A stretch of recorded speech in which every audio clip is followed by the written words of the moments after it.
अरे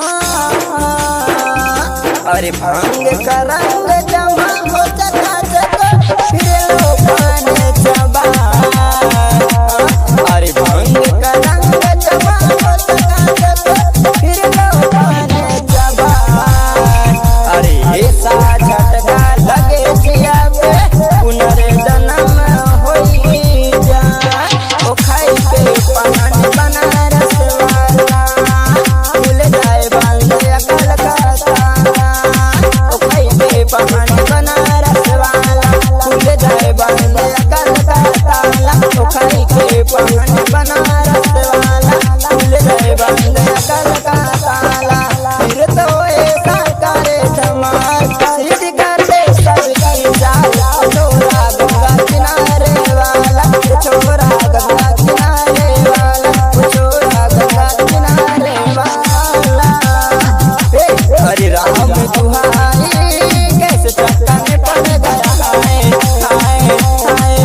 जहाँ जाने फसाई मैं तो सूली पे चढ़ गया है हाय हाय। हरे राम दुहाई कैसे चक्कर में पड़ गया है हाय हाय।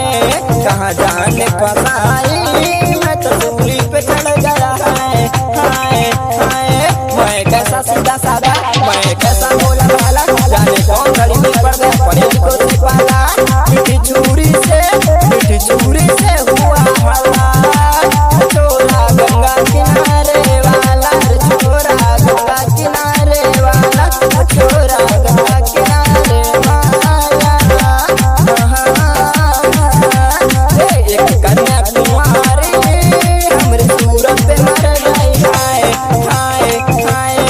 एक मीठी कटारी हमरे दिल में उतर गई हाय हाय हाय। एक कन्या कुमारी हमरे सूरत पे मर गई हाय हाय हाय। एक मीठी कटारी हमरे दिल में उतर गई हाय हाय हाय। एक ऐसी गोरी गोरी ओ तीखी तीखी छोरी एक ऐसी गोरी गोरी ओ तीखी तीखी छोरी करके जोरा जोरी कर गई हमरे दिल की चोरी मिली।